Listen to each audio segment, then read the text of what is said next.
Good morning. It's time for your daily dose of happiness, sunshine, and positive vibes here from us over at DBS. Of course, we are making sure that you start off your day and your week the right way because it's Monday with the morning news highlights. That's a wrap for our morning news highlights. As of right now, we are heading into a quick commercial break, but keep it locked because we have a lot of great interviews coming up throughout this show.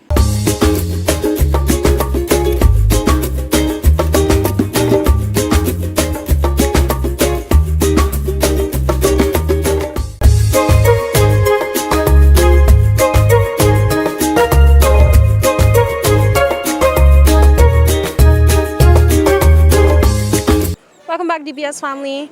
Right now, we are coming to you from the Nola Crossing, yes, recently renamed, and we're joined by two of the artists who actually worked on the beautiful artwork that you see around the area. So first of all, how are you doing today? I mean, seeing things progressing so well with the site. I'm actually quite excited. It's a pleasure to be here with everyone to celebrate this great accomplishment. I love the idea of, synthesizing St. Lucian people, Denrians in particular, of the wildlife and the importance to preserve and protect our wildlife. And it was a great pleasure indeed to work on the project with Infinity Group and to just bring about the message of preservation of the environment. It was great. I feel great and it's wonderful to be here. And what about you? Yes, I'm very pleased with our accomplishment because when we started this project, it was 2020, in the summer of 2020, and COVID came and slowed down everything.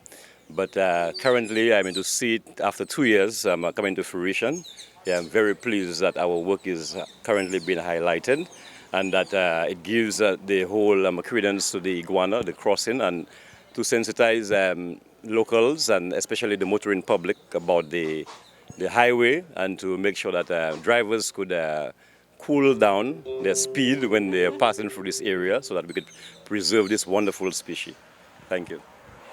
All right. I mean, looking around, we see wonderful scenes. We see waterfalls. We see rivers. We see wildlife. We see plants. Were the sites that you drew your inspiration from all located in Denry? Yes, pretty much. That was the whole idea, to emphasize on the beauty and different natural features of the area that people don't necessarily know. And we do have waterfalls here. We have, a really lush forest area, and of course the natural wildlife here, the iguanas, the boa constrictor. So it was just emphasizing on what makes Dennery, the environment, unique and special, and highlighting them in a very special way. So that's what you see here today. All right. And speaking with the Infinity team, they did mention that you are a teacher as well. Did you have the opportunity to work with your students? Most definitely, we did. Have them come in to give them a bit of experience. So we had some of the visual arts students. They were from 5 at the time, and it was very exciting for them. And new but exciting, and they took on the challenge, and they feel very proud at the end. They feel honored that they're part of this, and they feel very accomplished as a result. So we're happy for the opportunity. Yes. And Ted, I mean, coming into this whole thing in the middle of a pandemic, coming out with your paintbrushes and everything else. I know it's not just paintbrushes and paint. I've seen artists go to town already. So, what was that like? Yeah, well, it was a kind of challenge, but at the same time, coming to this site, it was fun because we were inspired by our natural beauty. I mean, luckily for us, we are from Dennery, and we didn't have to travel far to come here. And just being around the whole natural beauty of the place, just the view on this side, Fondor, and there's the Mabuya man. Some of that was depicted in our artwork, So we were very happy to come around in spite of the pandemic, But at the time, the pandemic was not fully blown out yet, Yeah, it was still in the initial stages when the numbers were still low, That was around the summer of 2020. Yeah, but coming here, I must say, was an inspiration, because we have natural beauty in this Dennery community. Thank you. Yeah. I always say that people from Dennery have to be one of the most patriotic groups we have in St. Lucia. Let me tell you, you never have to guess who's from Dennery because they will make sure to tell you. That is true, indeed. All right, thank We you. are proud people. Yes, indeed. Yes. Very Absolutely. talented too. Absolutely. I mean, visual arts, music, culinary arts, we see it all coming out from Dennery. I want to say thank you so much to you both for speaking with us today. And I really hope that you get future opportunities to share your work throughout your community and throughout St. Lucia. Thank you so much. Thanks for having us. Yeah, thank you. Yeah.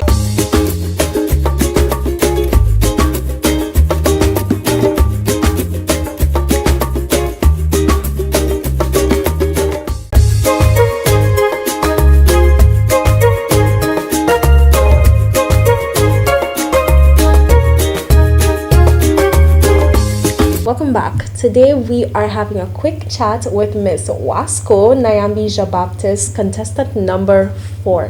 How are you feeling today? I'm feeling great. How are you? I'm doing pretty well, and I hope you're feeling as great as you look because you look flawless. Thank you. You've been glowing Thank throughout you. your whole pageant journey. Have you been as happy as you've been looking? Well, it's been some highs and lows. Obviously, we're under a lot of pressure, Yeah. but it has been an enjoyable experience. Amazing. Pageantry. I mean, I've seen you on the scene with modeling, I've seen your art, but was pageantry something that you ever had on your radar before? I actually did not. But looking into modeling, if you want to be a professional model on a wider scale and international scale, you do have to take part in different interviews, you do have to take part in appearances. So there are some aspects of pageantry that can relate to modeling. Okay, so her eyes aren't only on the crown, she's grabbing the whole opportunity here for networking, for building your brand through Carnival Queen. Definitely. Okay, we see a young lady with a plan. So, in terms of coming into this whole thing, are there any specific aspects that you're looking forward to? Yes, most definitely. I would like to see one of us get crowned. I mean, that's the end goal at the end of the day. Networking has been a big thing, meeting new people, meeting people who do different things like costume designing, designers, just bikini designers. It's been an amazing experience. Is design something that you're interested in? I love fashion. I love colors, I love art. So all these factors are somehow intertwined in pageantry. So All right, I and it love that. really just lives and breathes Carnival. Yes. How do you feel seeing Carnival, seeing everything? I mean, you did mention that you like colors, you like design. So what does it feel like seeing all of this coming back for St. Lucia right now? It's been a long 2 years. We all experienced the pandemic. We were locked up inside, not going out. I mean, it was a life-changing experience for every single human. So seeing Carnival being back, seeing events coming back up, people getting to dress, people getting to pop out in their outfits, it's been a good experience so far. Hey, what did you learn maybe about yourself during the pandemic that you think might help you in navigating this year's pageant? Something I learned about myself was definitely that I have way more patience than I take account for. I have a lot of patience, and I learned that during the pandemic. And through pageantry, you have to be patient. I mean, you're learning new people with different personalities. You have to adapt at the end of the day, and you have to be patient enough with yourself to know, okay, you're working on this goal and you're going to get it. Don't rush yourself or feel like you have to be under pressure every day or feel upset about it. You will get to the point that you want to. Okay, so we do have a brief introduction from that on who you are right now. But it would not be fair for us to put you on camera and not ask what part of St. Lucia are you representing, and what was it like growing up? I am from the community Cicero Castries. Growing up, I was very much an inside child. I would read, draw. I was based inside. I wasn't one of the children who went outside and got their knees bruised. I didn't have that experience. So that was basically my experience growing up. Okay, so you did mention reading and drawing, and from seeing you on social media and seeing your audition for the pageant, I know that you are an artist, you sell your work. So how long have you been taking your art seriously on a professional level? I started painting in 2019, March of the pandemic. I was, everybody experienced different circumstances. Mine was losing my job. So I went home, and painting was an avenue for me to express myself. I feel like the way I started painting was through my emotions. I started painting because I felt sad, and coming to think of it, my first painting was a lady, a black woman with rainbows and unicorns. So that was probably my way of trying to get myself to feel happy.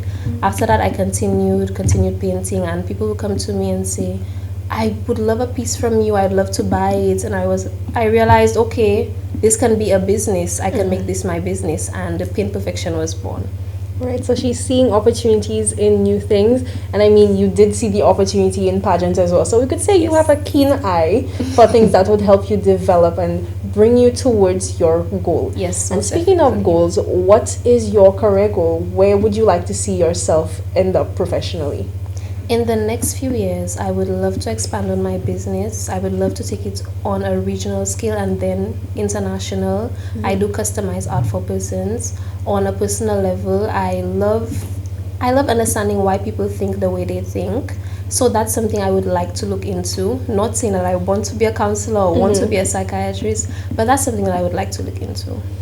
Okay, so before we can let you head back into the work of getting ready for the pageant, Yes. we do have a mock interview question for you. Ooh. So are you ready for your question? Yes, I am. Okay, so your question, Miss Wasco, is what would you say to young women on how they should deal with body shaming? Looking at social media, we all have this perception of what a perfect body type should be. We see pictures of quote unquote IG models, influencers, and we feel that we should look like that to be accepted in society.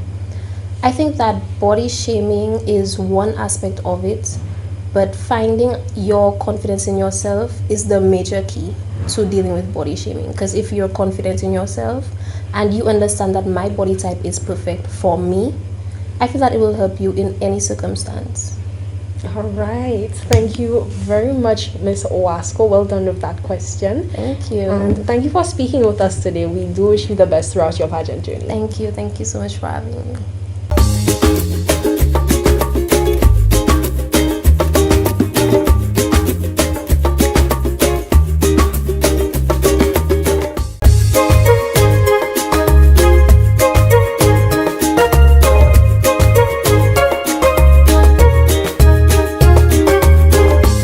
Good morning, everyone, and welcome to this morning's Soca Size session.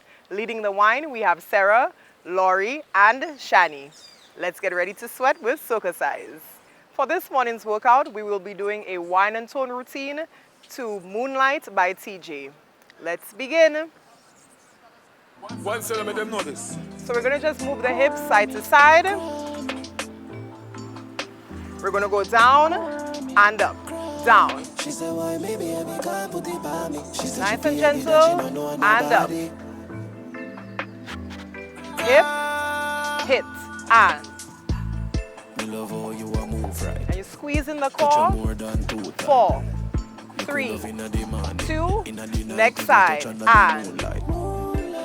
4, 3, 2, hip, going up and down. Up, 2, 3, roll it. Again, hip, roll it. Give yourself some love. Down. Take it up. Side. Expensive park, some gal na no talk, touchy spark, we massage your body na no flaws. 4, 3, 2, switch, and. She said, our last boyfriend na all stock, cause him lazy and always love talk. 4, 3, 2, hip, up and down. Roll it. Hip. Roll it. And love. Take it up. Hip and. 4, 3, 2, next side, and. 4, 3, 2, hips up and down, and roll it. Next side, hip, roll it. Give yourself some love. Take it up.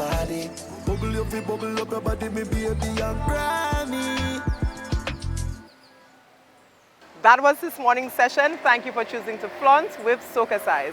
We hope that you're feeling sexy, sultry, and strong.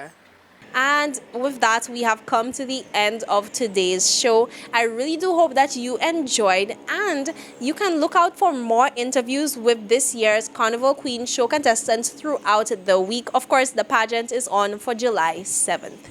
Right now, you are getting ready to head on into the rest of the day, and I'm just about ready to say goodbye. Maybe not, but I need to share with you today's thought for the day. And that is, there is beauty in just about everything. Now, that one may seem a little bit less heavy than usual, but I think of this when I think about the way children can turn just about anything into a toy. You hand them a cardboard box and they are entertained for hours. And I feel like as adults, we can take a lot of notes from children who themselves are still learning the world. So open up your eyes to these kinds of lessons. Right now, I wish you a positive and wonderful day and a great start to your week. I'm looking forward to seeing you again tomorrow. Bye.